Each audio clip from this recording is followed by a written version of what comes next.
and gentlemen, boys and girls, species around the multiverse, welcome to Geek Syndicate, episode 345, where we do what we always do, bring the sass back to geekdom. I am Monts, and with me as ever is my trusty companion. I'd like to say that today's episode of Geek Syndicate is sponsored by the smooth blend of hazelnut and caramel latte as provided by Nescafe. I'll just say that just has a little bit. It just makes you uncomfortable. I mean, this episode isn't really sponsored by Nescafe, because if it is, then I would have quit my job by now. Yeah. If anyone does want to sponsor us, though, feel free to send us the millions. I like the aiming high. Just send us millions. Send us millions, and we'll drop your name in at the end. Yeah. Yeah, this episode was sponsored by that Microsoft lot. Yeah, thanks. Yeah. So, moving on. Yeah. I wonder if we can actually just drop names, right, and then sue them because we've used their name and say you have to pay us 10 million because we used your name in an episode. I almost lost T to that. Yeah, but yeah, we could. Let's try it and see how it works out. Yeah, I'll see you in prison, buddy. Yeah, exactly. Let's not publish our addresses anywhere. So, how's it going? Man, seriously. I mean, I've always been a slight believer in like the weird and supernatural or anything like that, stuff like that, because of all the stuff I watch and read. But I'm convinced someone's put a curse on me. What are you talking about? Convinced, man. And when I find out who he is, they're in for arse whooping. What are you talking about? So I went from, I've had some sort of viral thing. It wasn't COVID. Well, I did a couple of tests and came back negative. I probably did it wrong. Hope not. And then, so I was off work for like a week, and then that turned into like a hacking cough, which is it just seems to rear its head every so often at the most inopportune times. So expect it to co-star in this episode. And then I put my back out twice.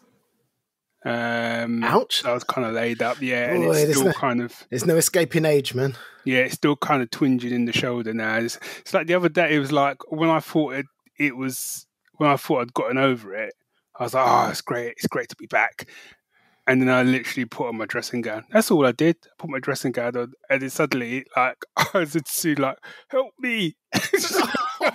Seriously? Yeah, I was like, just help me. She's like, what can I do? I don't know. Just do something, anything. I really wanted her to just hand me, you know, like in the old school, like they got to cut off someone's arm or something, they hand you like a stick of wood and like or a bottle of vodka. Yeah, put it. Do you know what I mean? It was like that. And I was like, man, I was in so much pain. And then that is still there a little bit. And then yesterday, basically, I was like, oh, my eye's quite sore. Looks like I'm about to get a bite of conjunctivitis. Excellent. You're living at the moment. Yeah. So I'm convinced, man. I'm convinced. Someone's cursed me, man. Yeah, probably. So I will be saying to people, my Christmas show, Rum Tum Tucker, Snowy Extravaganza, won't be coming to the West End because obviously ill and whatnot. So hopefully next year, though, people, the Rum Tum Tucker Easter Parade is in planning stages. Right. So yeah, moving on. Sorry, you were saying? Yeah, moving on from your woes. Fair play. I mean, I'm sorry and all that. That's terrible. Yeah, right. Yeah, I could hear it in your baritone. I'm very excited. Okay. Oh, what about?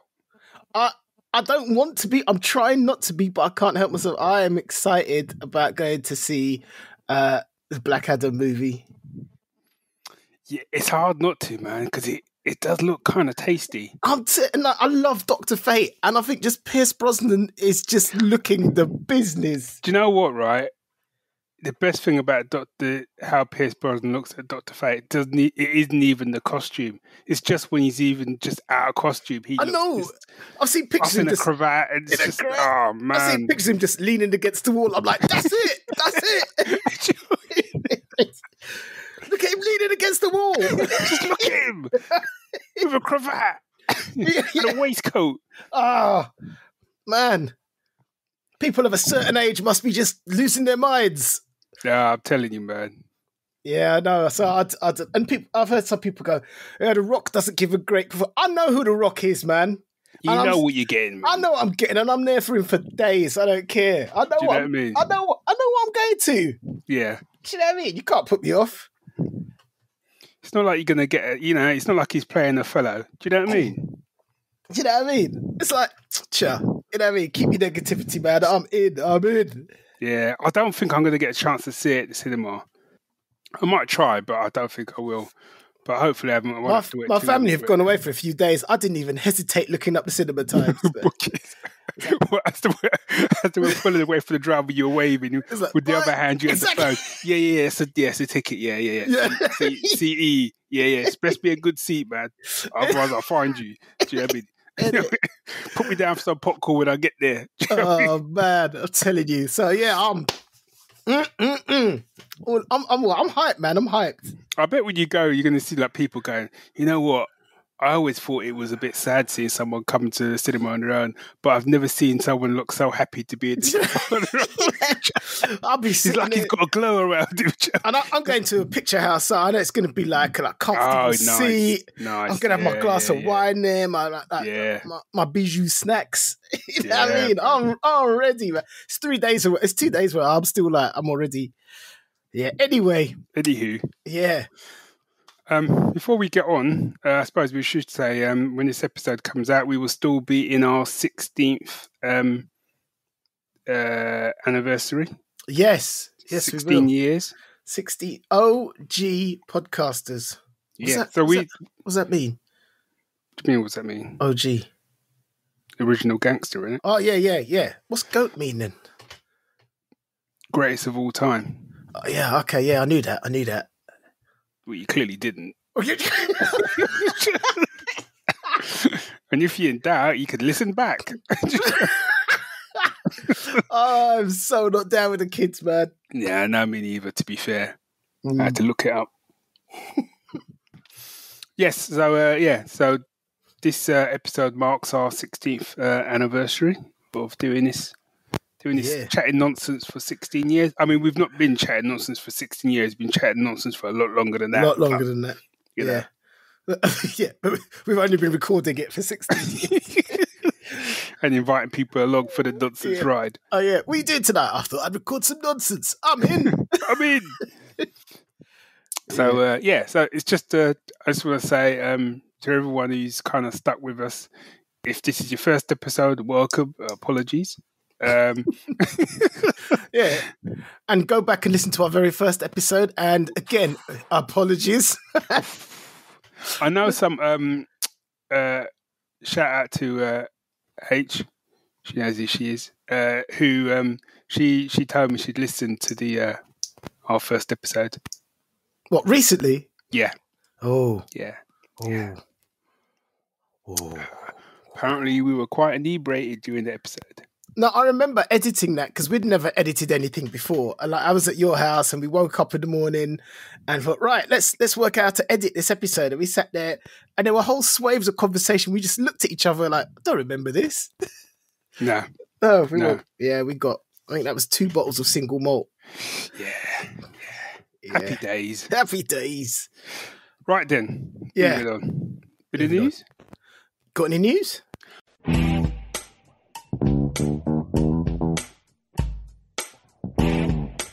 I have got some news. I've actually got a fair bit of news, and it's big news. Go on. So the first bit of news, well, I've got 2 bits of DC news, so that will interest you. So the first bit of DC news is that they've confirmed that Henry Cavill is going to be back as Superman. I saw this. Nice bit of continuity in the role. Yeah. So I think it's a great decision. I'd love to see more from him. I still would have liked. I know everyone goes on about the new Batman. You know, that one directed by Matt Reeves with my guy from Twilight. Twilight, yeah, Harry which was Potter. good. I mean, I liked it. Yeah. But, I did like it. And it was good to see him doing the detective stuff. But I tell you, man, I would have loved to have. Because I know originally it was going to be Ben Affleck. Mm. Man, I'd just love to see that relationship, the dynamic of those two. I'd love to see that relationship play out. And I know it's a controversial take, and we've probably said it on the show before, so I'm not going to spend time on it. But I'm here for the Snyderverse, man. Yeah, well, that's gone now. It's gone now. Yeah. I'm living with that. But so I was down for that. So following on from that, it's actually a good segue. So I don't know if you heard this, but James Gunn, who's the Guardians of the Galaxy director, and he also did the new Suicide Squad movie, and he did Peacemaker. He's going to be running DC Studios. Yeah, so I hear, which is interesting news. So they're trying to kind of, I'm just looking at the sort of looking at some of the news around it, and it looks like they're basically trying to do a kind of like what Marvel did with Kevin Feige. Yeah, kind of having like a kind of central person. Which, I see wisdom in that. I just hope the tone then doesn't become Marvel 2.0, Marvel 2.0, if you see what I mean. Yeah, I do see what you mean. Yeah. It just, and I mean, obviously I haven't seen Black Adam, but some of like the recent DC films have felt different from Marvel. Mm-hmm. And I kind of want that to continue. And personally, I kind of want them to just continue with the sort of solo films with slight links, but not necessarily an overall story. Yeah. Do you know what I mean? Which kind of fits into the way I'm consuming the mainstream comics at the moment. Anyway, I'm not looking for overall stories anymore. I'm looking for 12 issues and done. I'm looking for a good collection and done, and move on to the next story. That's kind of how I am at the moment. Yeah, likewise. So maybe that's what is that what I want now? I don't know, because I do like a connected universe, but you get to a point where it starts to get unwieldy. But I think Marvel have embraced that, and you look at their latest TV offerings, and yeah, they're all enmeshed in the bigger picture, but they do stand apart really easily. Yeah, a perfect. You probably were going to mention that, but like a perfect example of that is that Werewolf by Night that they dropped. Yes, I love that so much. It was so good. Yeah. It was so good. It was so much better than I thought it was going to be. Absolutely. No one told me it was going to be like a bit of a pulp adventure type.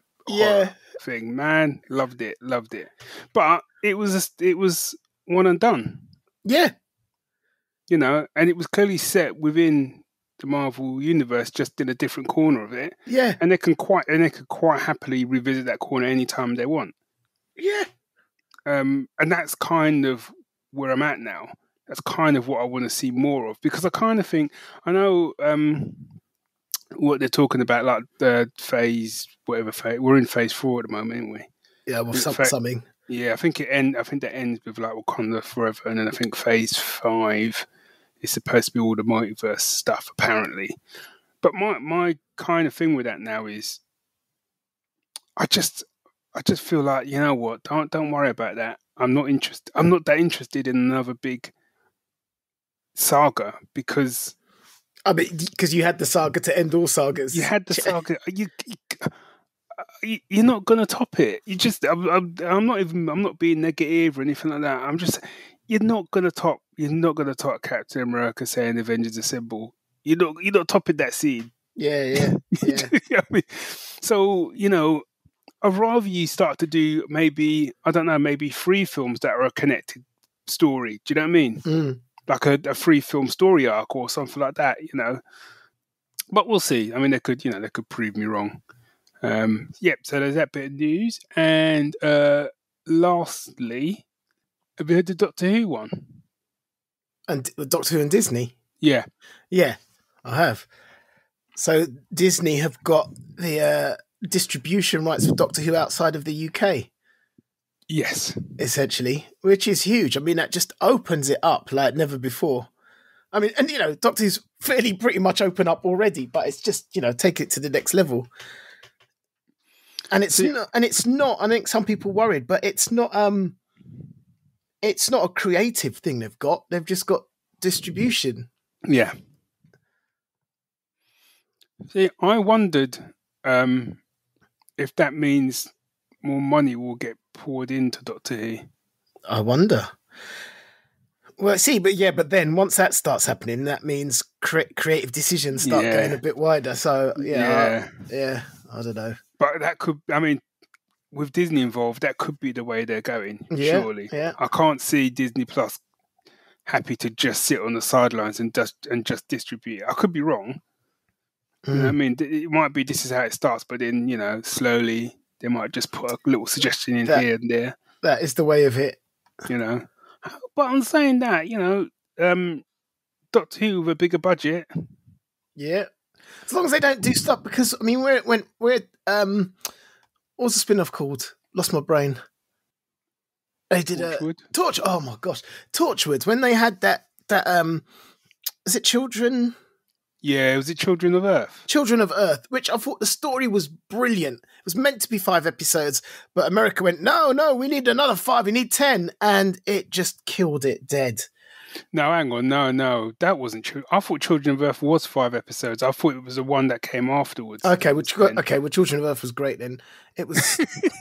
Was it New Day or New something? I can't think what it was. Whatever it was. Yeah, but the one that had them going to America a lot, and it was just like it was blatantly a 5-part story, and they stretched it out. So I mean, absolutely destroyed any pathos there was. And I'm like, as long as people who know get to go, well, this is how it's going to be. Thanks. Do you know what? So it's like. It's like my mother-in-law was offering us money to help with something, and suddenly it started to come with conditions. You're right. Okay. Like how we were going to use that money. And we were like, you know what? Thank you. Really appreciate it. It's so generous. But if it's going to come with conditions, we'll find our own way. Yeah. Do you know what I mean? And I was like, it kind of, there's me deciding the future of Doctor Who, turning down money on its behalf. But, yeah. I've never heard Disney Plus compared to someone's mother-in-law. But here we go. You live and learn. There you go. Right. As you said, I'm interested to see how it goes, to be honest. So that's my news. Have you got any news? I think that was enough to be going on with. True that. It's time for the week that was.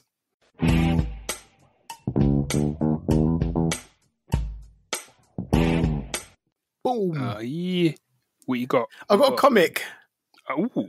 So when I was filming in Holland recently, it's like my thing now is to go to a local comic shop. I did it in Spain, and I went to a place called Lambiek, which is one of the oldest comic shops in Europe, nay the world. And got chatting to the guy who works there, really nice guy, and I said, "Give me a recommendation for a comic that says the Netherlands to you." So he gave me a couple, and I finally sat down and read one. It's by Theo van den Boogaard and Wim T. Schippers. And it's called Sjef van Oekel, raakt op drift. And now our millions of Dutch listeners will be writing in complaining about... Yeah, there are millions of them. Yeah. So apparently, Sjef van Oekel is the main character of this comic, and he's like an old bloke with like white hair and big glasses, and he's a bit mad as far as I could tell. And what's interesting about this is from 1987, I think, this comic. But what was interesting about this was that the character started life in a TV show, like in a sketch show in the Netherlands. Right. And it was created by Wim T. Schippers, who went on to write the comic, which is about it. And I sat down, and it's like a bunch of cartoons. It's like a bunch of different stories, right? Like, and some of them are like only 3 panels long, like they come out of a newspaper or something like that. All about this guy, and this is number 3 in the series. Apparently, I haven't got a clue what's going on because it's in Dutch or Flemish or whatever it is. Right. But I read the whole thing. I went through the whole thing, and I came out of it. I had a huge smile on my face. It felt like, I was reading, like, there's certain words which are familiar, like shit. That was familiar. And it was like, there's one where he's just standing, because he's just a nightmare. This guy. There's one, he's standing there at a petrol station, and he's holding out the pump, and he's like looking at something. He's holding out the pump, and there's petrol all over the floor. And someone comes up and goes, "What are you doing?" He's like, "Oh shit, I forgot my car."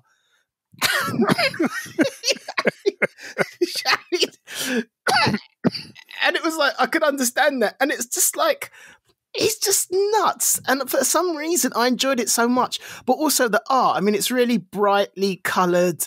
It's old school European cartoon. I was going to say it's cartoony, but it's also quite realistic at the same time. And I think part of the joy of it is you look at any panel and you look at the background, and it's a living, breathing city in the background. There's things going on. There's people going on. You go into the next panel and people have moved on a little bit, but it's the same people. It's just such beautiful storytelling. So underrated storytelling just with the art and the structure of the page. And I don't know, given that I just read a comic in which I don't understand a word, I enjoyed it so much. Yeah, I went on my Goodreads to give it 5 stars out of 5. It's weird. It's weird, but I'm here for Sjef van Oekel. All right. That's it. I don't know if you ever. You're gonna have to spell that out for me when I do my next episode.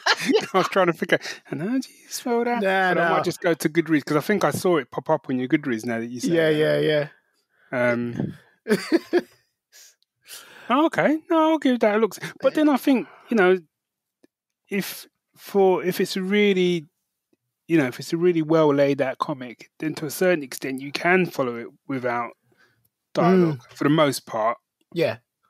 So I think sometimes that can be a good test. You know what I mean? Yeah. No, all over it. Yeah, it's interesting. Really quickly, I just want to mention. Do you remember me telling you about a comic called Prodigy? Yes. So I think that was when I read the first volume, which was called, I think it was called The Evil Earth. And now I'm reading the second volume, which hasn't finished yet. I think there's one more issue to come, but it's called the Icarus Society. Okay. And if I read you the blurb, so this is by Mark Millar, and the art is by Matteo Buffoneghi. If I've said that wrong, apologies. Good work. Yeah. Edison Crane is the world's smartest man, but what happens when he's targeted by an entire club of geniuses who also fly too close to the sun? Meet the Icarus Society.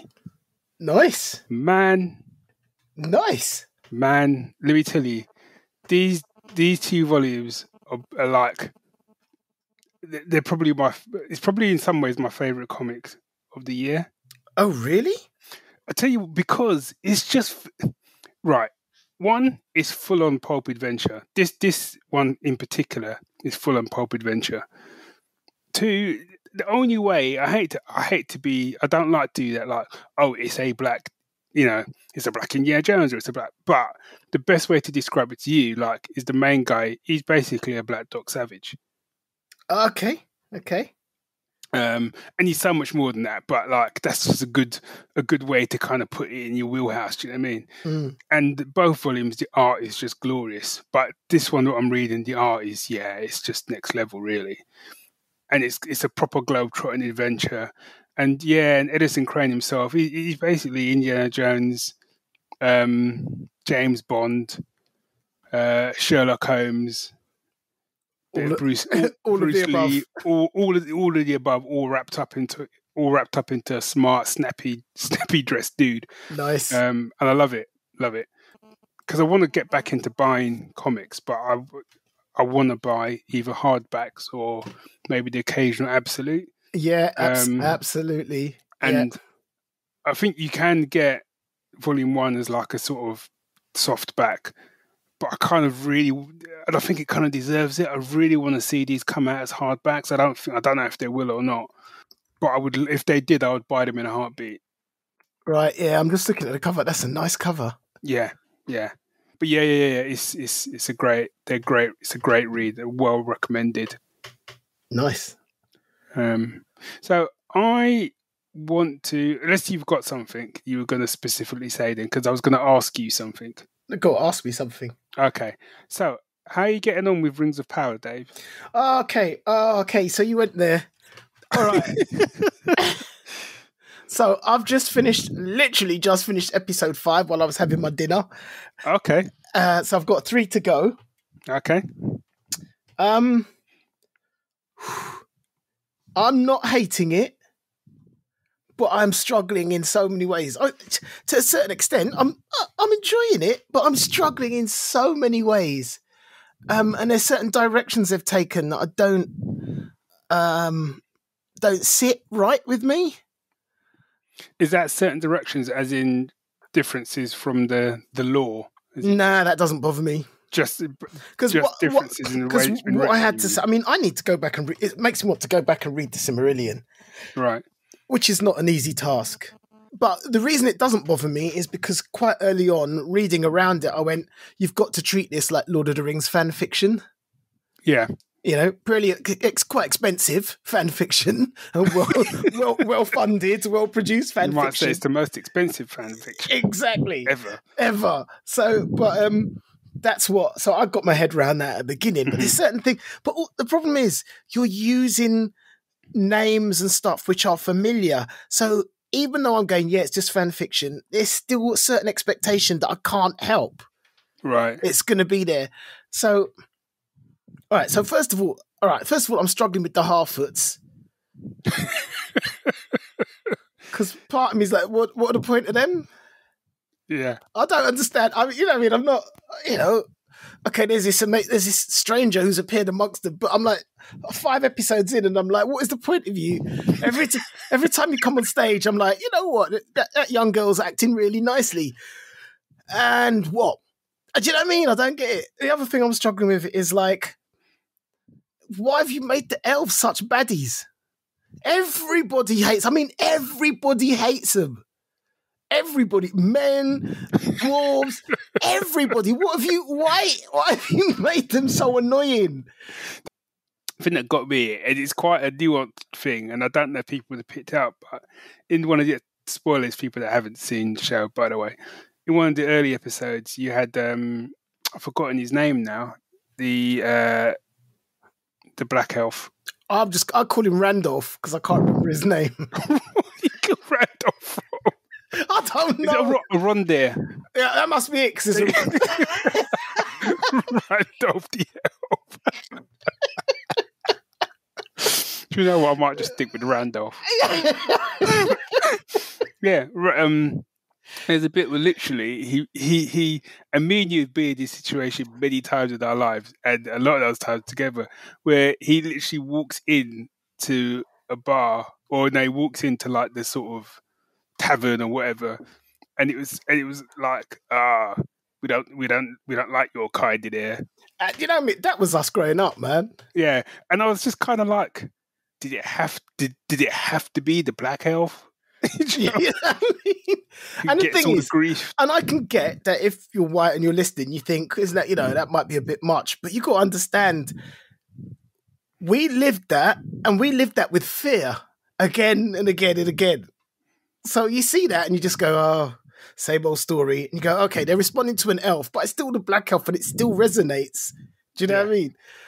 I mean, to be fair, they do it to Galadriel as well, but there's no real explanation as to why the elves are so disliked, distrusted, whatever. Yeah, well, but then I can see it. If they're all like Galadriel, because I just want to, oh my gosh, she winds me the hell up, man.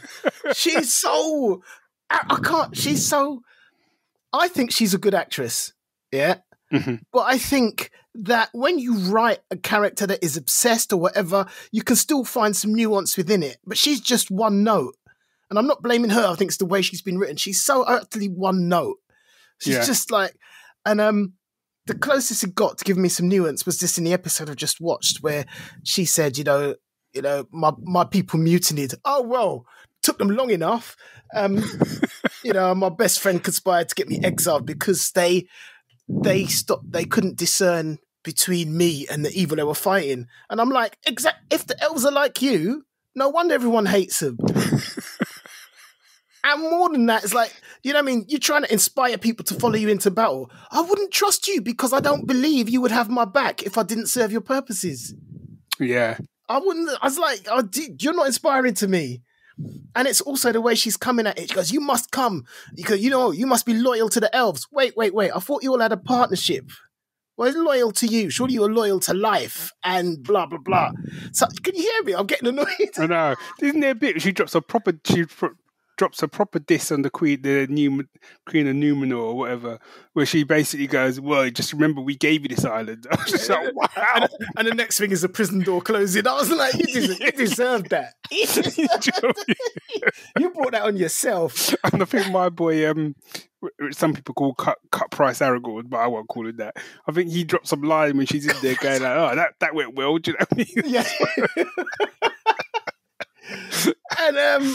And I think my last problem is, so in voiceover circles, it's something we talk about a lot in terms of accents and how people... Oh, we said this. Yeah, and how people regard different accents. Like, if you want a bit of comedy humour, you use a northern accent, you do whatever. But people have northern accents and they don't want to be treated as comedy. You know what I mean? It's whatever. And I just think there's something I find disingenuous about having whole races having one accent. So there's no diversity within a race.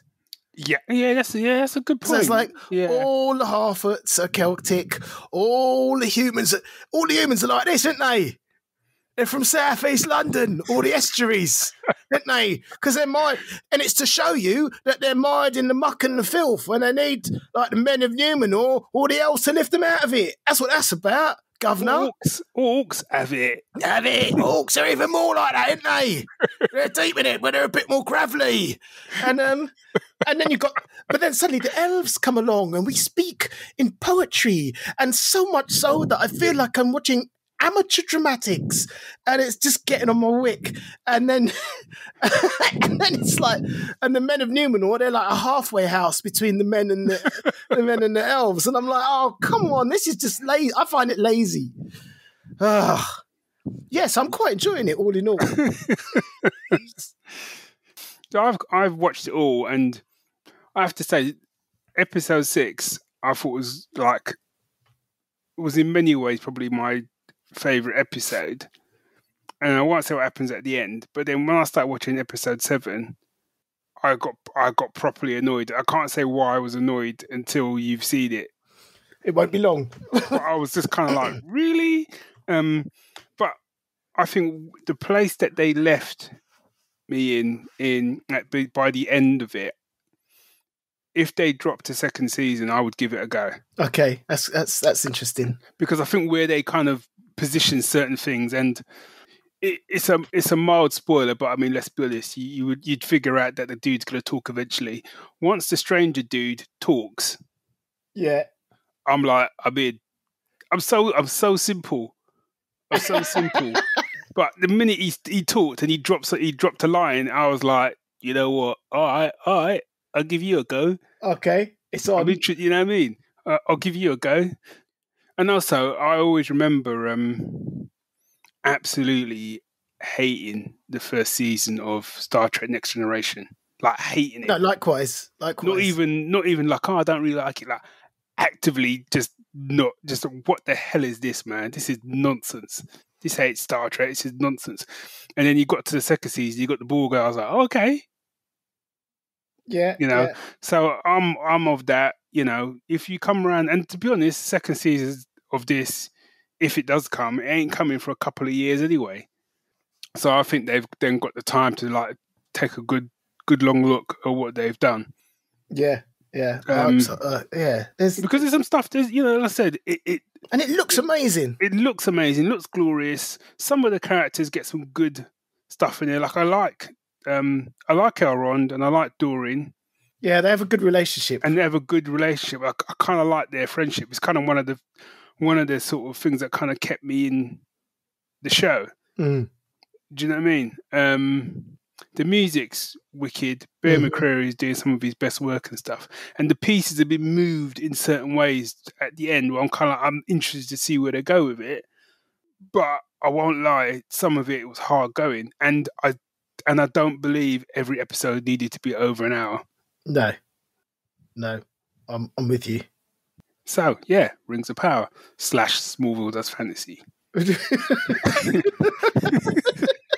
there were moments I was watching an episode going, is this got the potential to be another Smallville where I'm just sticking with something where I should actually just be like kicking it to the curb?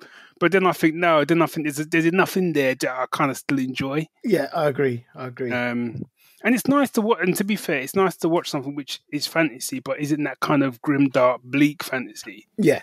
You know? So absolutely.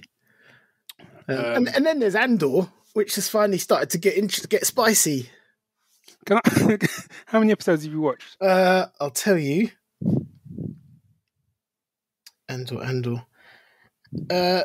6. So for those of you who are watching, it's where it's the episode where they finally go for the heist. Oh yes, yeah, that was a corker. And so and I'm quite enjoying it. I struggled with the first 2 episodes a lot, and then it got interesting. I was like, okay, I'm interested. And then it got good.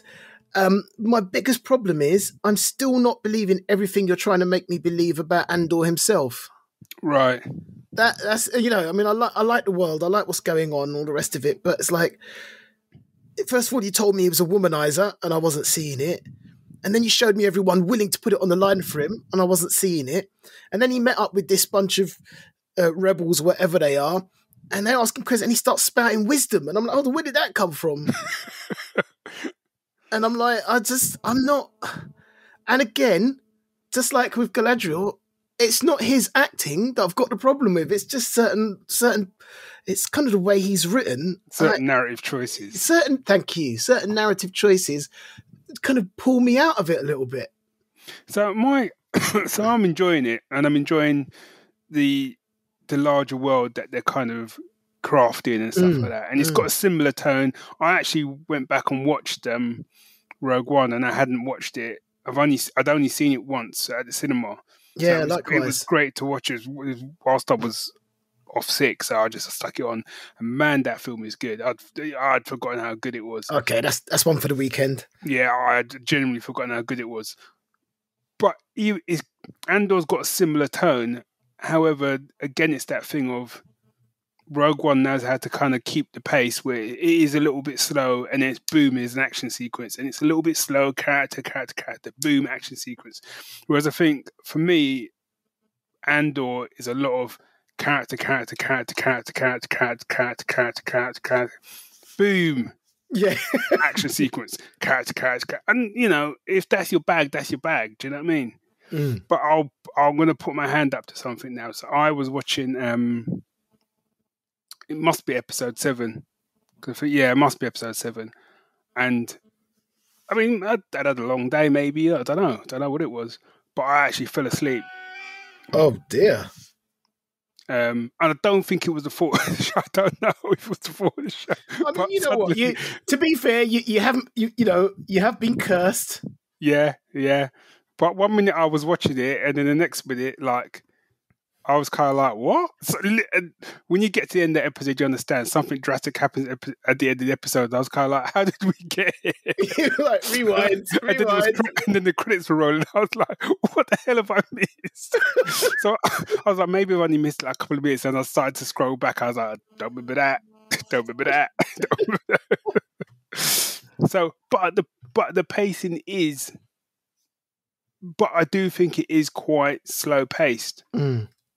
Or there's a lot of character beats to it. It's not like, it's not like the Adventures of Han and Chewie. Do you know what I mean? Where it's like every 5 minutes they're like running and gunning and cracking jokes. It's a very different style, which I can get. Might take some acclimatizing to. Yeah. And I think, but I still come back to the fact that you keep telling me things about him that I'm not seeing. But yeah. I'm still loving the other dude. Which one? The guy who's sort of undercover. in Coruscant, the older guy. Oh, yeah. Because he's kind of dropping it like the Scarlet Pimpernel to be. Yeah. Do you know what I mean? He's wicked. Because there's a bit when he's on the ship after he's kind of dropped off Andor, sort of mild spoilers for people, so just spoilers. And he kind of puts a wig on. Yeah, kind of changes persona. Yeah, he's in the mirror. Practices the smile. Practicing the smile and the persona and whatever. And I was like, you know what? Screw Andor, man. Let's watch this guy's series because this is also the series I want to be watching. Also, because before he did that, he was hardcore as well. He was hardcore. Yeah. And I love his storyline. I'm loving because it's all that kind of intrigue and espionage, and every decision you make. Do you know what I mean? You could put your head on a chopping block. So yeah. See, the more I talk about it, the more I'm like, I actually like it. I actually like it a lot. But like I said, it's just sometimes I have to remind myself that pacing is a bit slower, and I'm not necessarily always used to that with a Star Wars show. Yeah. You know, speaking of Star Wars, I watched the first 2 episodes of Tales of the Jedi today. I didn't even know that was a thing until about 10 minutes ago. Mate, I didn't know it was a thing until lunchtime. I actually sat down to watch the latest episode of Andor, and when Disney Plus loaded, it was like Tales of the Jedi, all episodes streaming now. I was like, what? Yeah. Where'd that come from? And I kind of looked at it and I was like, so it's animated, it's about Jedi. You know what? Andor can wait till tomorrow. I'll give this a go. So I watched the first 2 episodes. So do you know what it is? No. So basically, I'm guessing it's some kind of like Jedi anthology tale. Yeah, and it's done by Dave Filoni, so you know it's going to be quality. Yeah. So it explores different Jedi characters from the prequel trilogy. Okay. Era, so that's kind of before, like, around like the Clone Wars and all that sort of stuff. And reading the blurb on it, so basically it's 6 episodes split into 2 paths, one following Ahsoka Tano, and the other one following Count Dooku. Okay. So the first episode I watched was like Ahsoka, but she was like a baby. And then the next episode I watched, it was Count Dooku, but he's like a full-on Jedi Knight. So or Jedi Master even. But he's younger than he is in the, because the Clone Wars haven't kicked off yet. So he's not switched sides yet. Okay. So he's still a Jedi. Oh, interesting. And his Padawan is Qui-Gon. Oh, okay. Oh, really? Yeah, his Padawan's Qui-Gon. Was that always so? Did I miss something? I think it was. I think it was. Yeah, so I've watched 2 episodes, and they're short. I think they're only like 16. You know, they go from between 16 and 20 minutes. That kind of whatever. The first one I thought was good. It was really predictable. You knew exactly the minute you saw like Baby Ahsoka, you knew how this was going to end. Mm-hmm. But it was enjoyable enough. The second one I really liked because it was kind of Dooku and Qui-Gon. And I quite liked it. Again, it reminded me a little bit of like when the Clone Wars first started, where if I had a criticism, like I kind of wish they could put on an extra 10 minutes. Right. It feels just as I kind of get going, it's like that's that episode done. I'm like, But yeah, I'm loving it. I'm really enjoying it, and I love the Jedi. I know there's a lot of people like, I prefer, like, I like to watch Clone Troopers and all that, and that's great. But one of the reasons I loved Star Wars was the Jedi, primarily Obi-Wan and the Force, because that was what set it apart from me, for me anyway, and Yoda and stuff like that. So having the series kind of focused on them, which isn't, even though it's set in the prequel sort of trilogy, it doesn't feel too heavily dependent on it, if that makes sense. Yeah. In some ways, I would have loved it if they'd gone further back and it was just random Jedi way back in the day. I thought that would have been even cooler. Yeah, no, that's what I thought it was going to be. I would have much rather that. I'd have been, So I'm definitely up for that. But if it had been what you talked about, I'd be like, all right, I'll see you later. We can let's meet up for another episode soon. I'm off to watch this. But with that, I'm up for it, but I can wait. Yeah. No, I hear you. Shall we talk about the Clarke Awards? Let's talk about the Clarke Awards. We're going to talk about the Clarke Awards.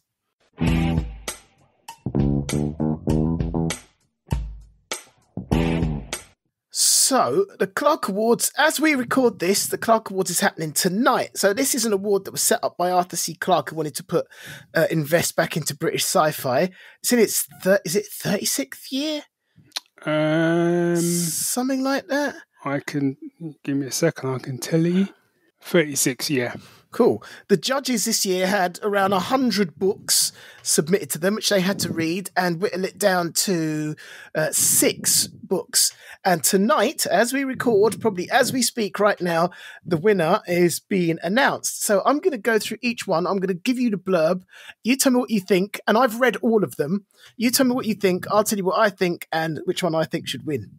Okay, and then I'll tell you who did win. Excellent. I don't know this, so this is quite exciting. Can I just say, before you say the blurb, I just want to mention the judging panel. You'll see why I get to the end of it. So Go on. Here's the judges. Crispin Black, Stark Holborn, Phoenix Alexander, Nicole Devereen, Nick Hubble, Dr. Andrew M. Butler. Man, tell me that ain't a sci-fi show waiting to be made. That is a team. That's a team. That is a team. That is a pulp sci-fi team. They're like there's only one man that could pull. There's only one person that could pull this off. Someone get me Crispin Black.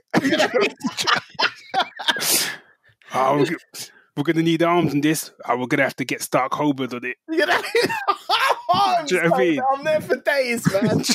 We need the master of disguise. What's Phoenix Alexandra doing? Can we get her? Do you know what I mean? I'm going to bring Chris Black. No, not Chris Black. Yeah. Oh, man. And a new recruit, Nicole. Devereen. You know what I mean? Oh, man, it's writing itself. It writes itself. Yeah, okay, there's some great names. So, let's start off with, the first one is called A Desolation Called Peace. And it's the second one in a series. The first one was by Arkady Martin. Mm-hmm. The first book was called Memory Called Empire, and I decided I needed to read that. I saw people online going, no, you don't need to read Desolation Called Peace as long as you know this and that. That's bollocks, right? Because you need to read Memory Called Empire because you miss so much of the emotional nuance of Desolation Called Peace if you haven't read A Memory Called Empire. Right. So, but it's set, there's an empire, and it was really interesting, the first one, because it's set in the Tiex-Kalanli Empire. And it's like, and the person you're following is from a little space station that's independent of the empire, and the space station's desperately trying to stay independent.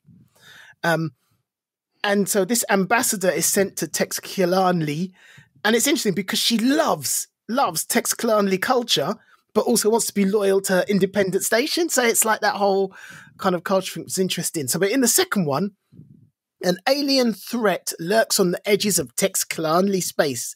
No one can communicate with it. No one can destroy it. And Fleet Captain Nine Hibiscus, because they've all got names that have got like, in the Empire, they've got names that start with a number and end in a flower or something. Oh, okay. And Fleet Captain Nine Hibiscus is supposed to win a war against it.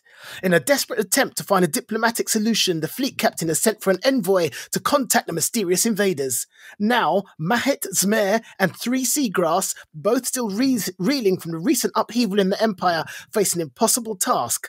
They must attempt to negotiate with a hostile entity without inadvertently triggering the destruction of themselves and the Empire. Whether they succeed or fail could change the face of Tiex-Kalan forever. I like the sound of that. Yes, I mean, it's full-on space opera type thing. My biggest problem reading the first book was that she said Tiex-Kalanli literally 5 times a page. Right, okay. And I was like, come on, let's go. Let's get over that now. But that calmed down a bit in the second one. I really enjoyed it. There's lots of themes about the other, when the other is something unrecognizable. Mm-hmm. And there's also themes of colonialism, really, with the Empire and the way they look down. Basically, if you're not part of the Empire, you're a barbarian. That's what they call you, full stop. Okay. And it's all of that. So I just thought it was really well written, a really well created universe. And And I was bored for the first quarter of the book, and then suddenly it just went boom, and I don't know why. I don't know why I was bored for the first quarter of the book, but boom, it took off, and I was like, I need to find out what happens, kind of thing. So, yeah. Okay. Then this one's Harry Josephine Giles has written Deep Wheel Orcadia. Called what? Deep Wheel? Deep Wheel Orcadia. Okay. Astrid is returning home from art school on Mars looking for inspiration. Darling is fleeing a life that never fit, searching for somewhere to hide. They meet on Deep Wheel Orcadia, a distant space station struggling for survival as the pace of change threatens to leave the community behind. Oh, is that the blurb? Yeah. Honest reaction. It's not really much to kind of grab onto. I feel if someone read me that blurb from a point of view of like, do I want to pick up this book, buy this book, I would probably have said no. Because it wouldn't, there's no, what's my hook? And like you, when I first read all the blurbs, I was like, I almost left this one to last because I was like, oh, this just sounds like a bit of a trek. But what they're selling it on is that it's a first. It's a science fiction novel written in verse, written in the Orkney dialect. Oh, you mentioned this before. Yeah. Now, and I found it quite annoying for my own head. So this isn't a judgment on the book. This is about me. So I'm reading it, and you got one page in Orkney dialect. So Orkney, for those who don't know, is a island off the coast of Scotland, and they've got their own sort of dialect. So you've got one half written in the Orkney dialect, and then the other half written in English. And I'm like, I feel like I should try and read the Orkney because maybe I'm missing part of the experience. It's too much. I was in a rush. I've got a lot going on. Life is pressured. My brain couldn't cope with having to do all that translation. Oh, okay. So I just read the English, and the way it was written is really interesting because you've got to do a little bit of translation. So instead of saying I went to play with George, it would be I went to play, meet with, spin, blah blah blah with George. So they've got a whole load of words that mean the same thing, which is probably how they speak, whatever, in the far future in this space station. Okay.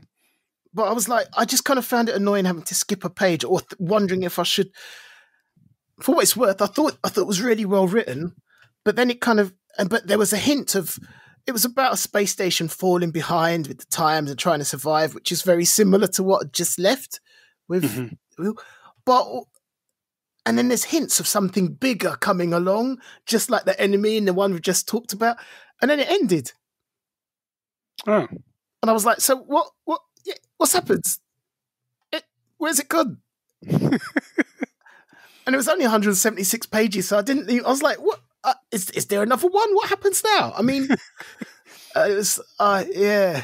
I celebrate it. I acknowledge its greatness, but I probably wouldn't go back to a sequel. Not for you. No, it wasn't enough to grab onto.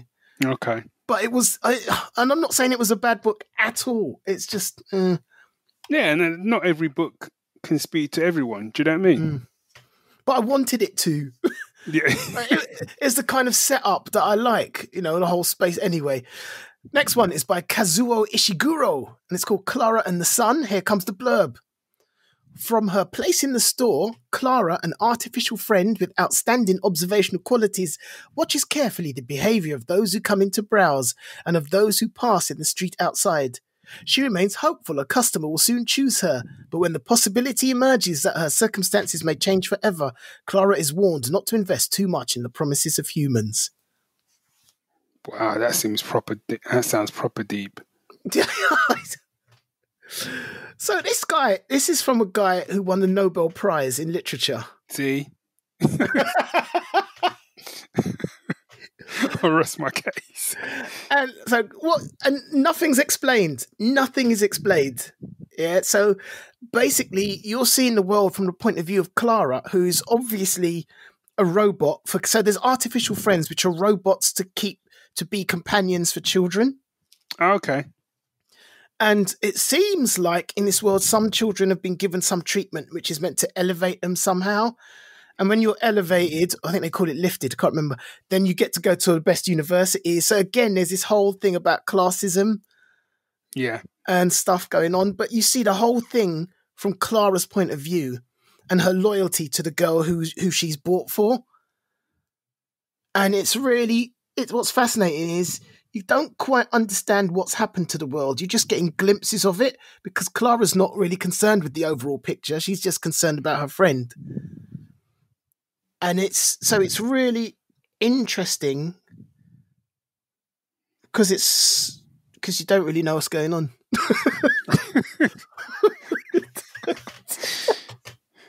I suppose the question is, did you enjoy it? I did. And I had to realize that I really wouldn't know how the story ended. I know how Clara's story ends, but I don't know how the story ends, if that makes sense.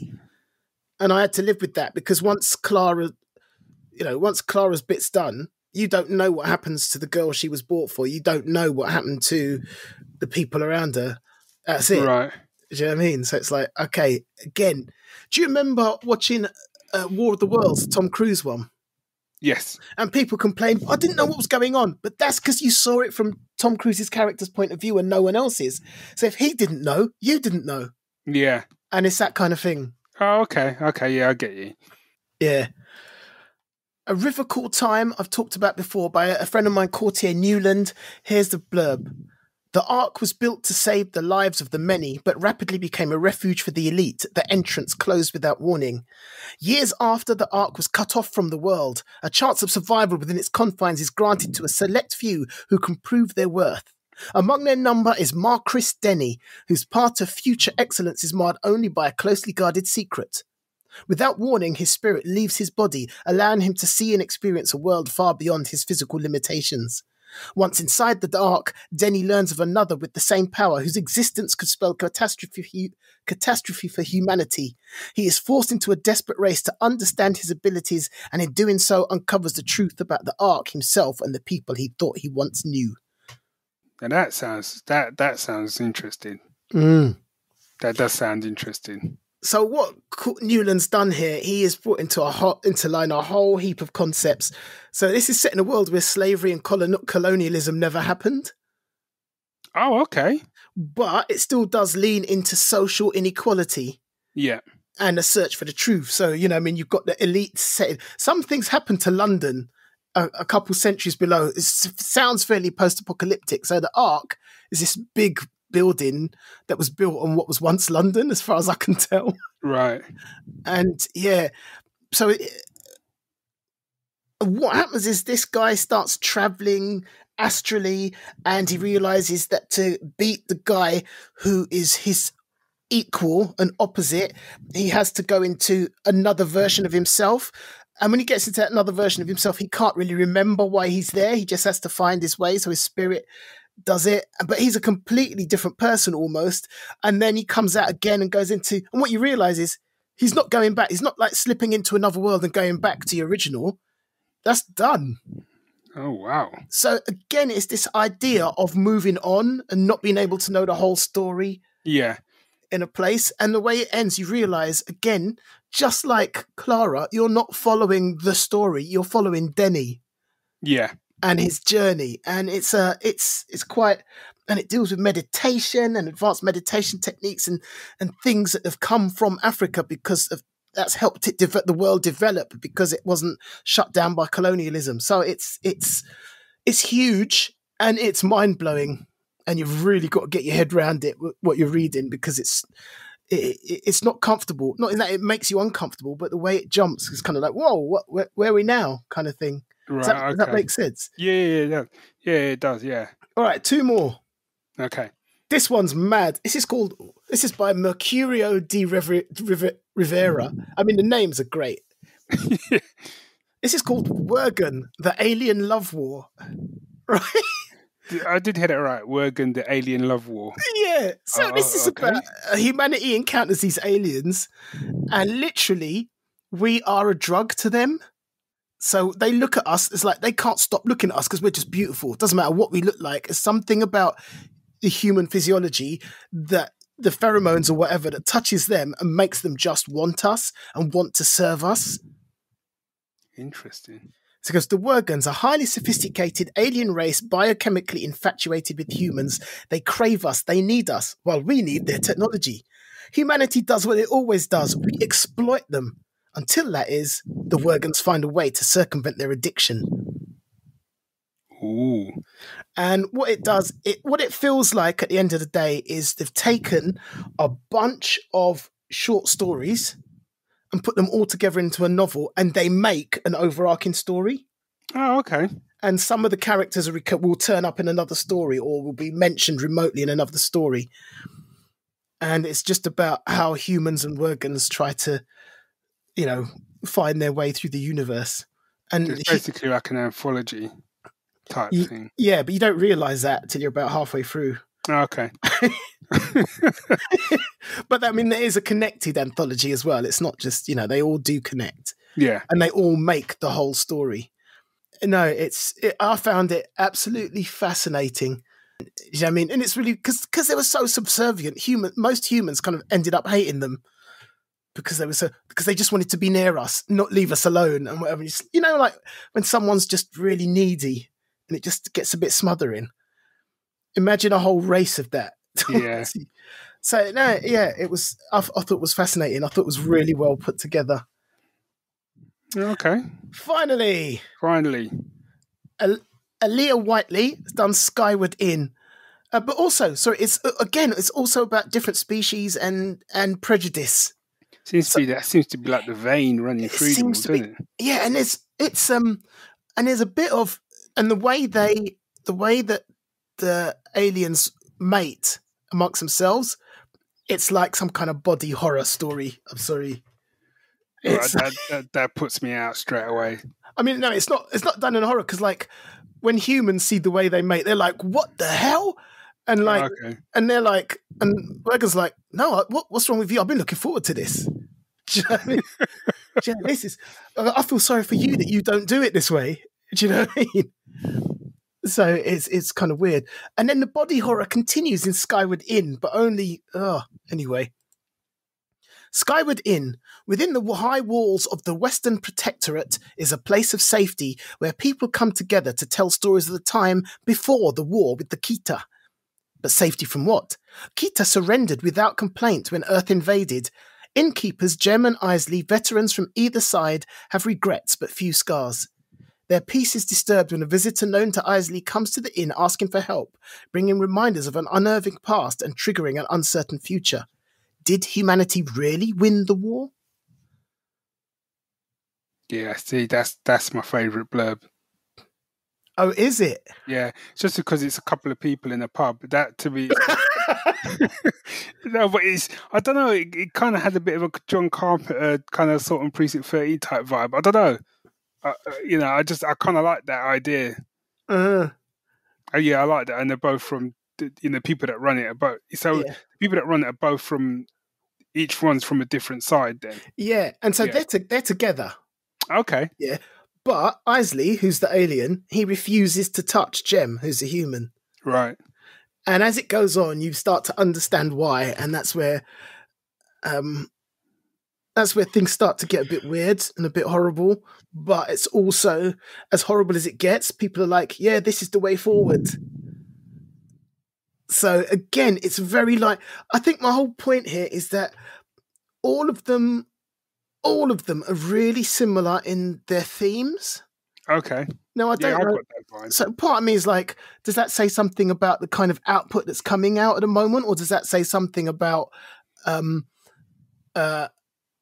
judges? Because it's all about one side having something over the other, or it's all about not being able to hold on to who you are because the world is moving too fast, or biology is moving too fast, or whatever, and just having to go with it. Yeah. It's really, all of them gave me the same vibe. So I don't know who's won. I'm just getting up the press release now. I reckon they're going to go with Deep Wheel Arcadia because it's so different. I really would like Courtier to win because I feel like he's a renowned author that no one knows about. And I know that he's had a hard time. And I know that when he was coming up, it was really hard for a black guy to get even in the door with certain publishers. Yeah. And I know that I don't think anyone is malicious or does that on purpose, but I think there's a certain subconscious thing that keeps certain people out. And I was talking to author Tade Thompson about this on The Naked Geek. I've just interviewed him for the upcoming season, and and he talked about that a little bit. But there we go. I'd like A River Called Time to win. I think Deep Wheel Arcadia was going to win. I think in terms of story that grabbed me most, I think the one that's left the biggest impression on me might have been Wergen, The Alien Love War. Okay. So that's a very interesting premise, that one, is it, actually? Yeah. So do you want to know who won?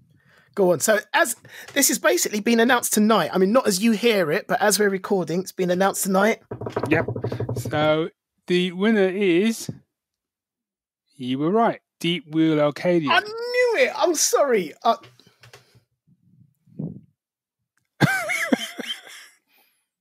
I'm not surprised. Yeah. I'm disappointed. I think that's too obvious. And again, I'm not taking anything away from Harry Josephine Giles. And I really, really support doing things differently and playing with that. But I think everyone on the list, well, most people on the list did something different. Can I say what I'm honestly thinking? I feel that if this book had been written with Jamaican patois, it would not have got the same reception. I've got nothing to base that on apart from my instinct and my gut and my feeling, but I feel that's what I feel. That's what you feel, man. And again, I don't want to take away anything from Harry Josephine Giles at all, because I respect what they've done, mm-hmm. and I see it for what it is, and it's fantastic. But yeah, that's me.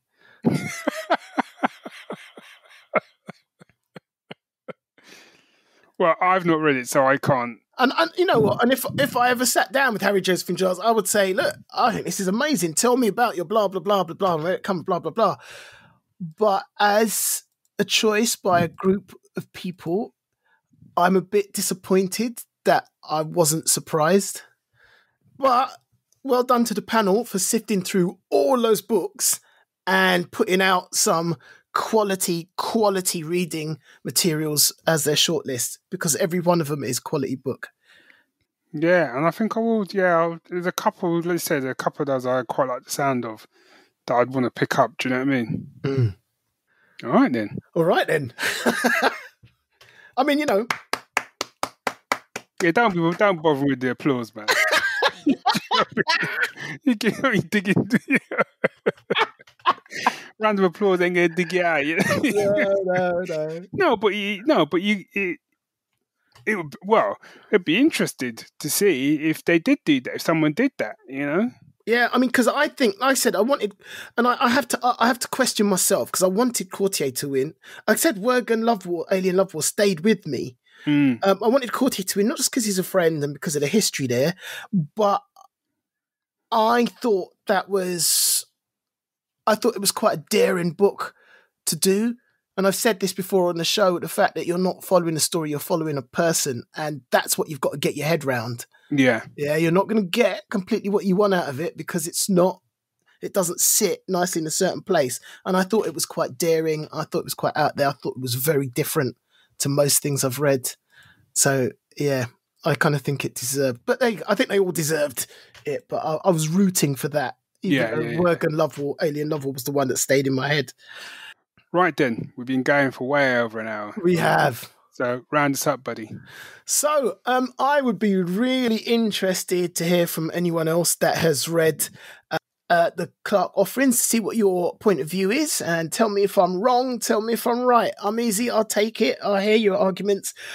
Also, tell us what you think of all the series and stuff that we mentioned. Are we right? Are we wrong? You know what? There's no right and wrong. Do you agree with us? Or not? Let us know in no uncertain terms.